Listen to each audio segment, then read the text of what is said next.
మీ అందరికీ కూడా తెలుసు, దీనికి బీఆర్ఎస్ పార్టీ వాళ్ళు ఎవరు స్పందించాల్సిన అవసరం లేదు.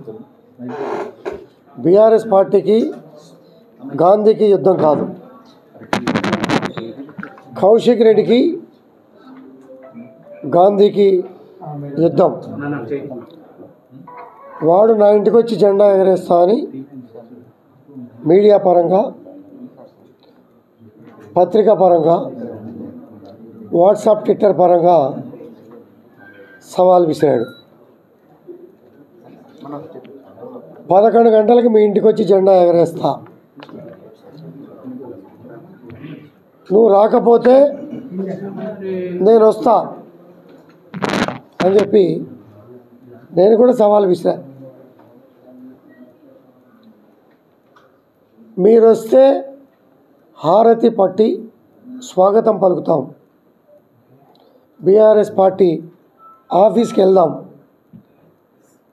అనే మాట మీరే సోలింగ్ నడిపారు, మీ అందరికీ కూడా తెలుసు. ఆ పరిస్థితిలో నేను వెళితే 50 మంది పోలీసులు పెట్టుకొని రాళ్లతో పూల కుండీలతో దాడి చేసినటువంటి సందర్భం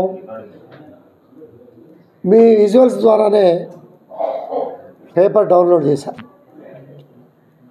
ఆ విజువల్స్ ఇచ్చి కేసు పెడితే పోలీసులు కన్సిడర్ చేయలే. ఆ చీటర్ ఆహ్వానించి మా మీద కేసు పెడితే పలు సెక్షన్లు బుక్ చేసి మమ్మల్ని పోలీస్ స్టేషన్లో 6 గంటల పాటు 15 గంటల పాటు ఉంచినటువంటి సందర్భం. పోలీస్ స్టేషన్ బెయిల్స్, మెజిస్ట్రేట్ దగ్గర బెయిల్స్ తెచ్చుకోవాల్సిన పరిస్థితి క్రియేట్ చేసినటువంటి సందర్భం.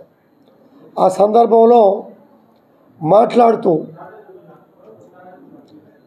కేసీఆర్ గారు ఎప్పుడు కూడా అన్నదమ్ములాగా కలిసి ఉండండి, ఎక్కడ ప్రాంతీయ విభేదాలు వద్దు,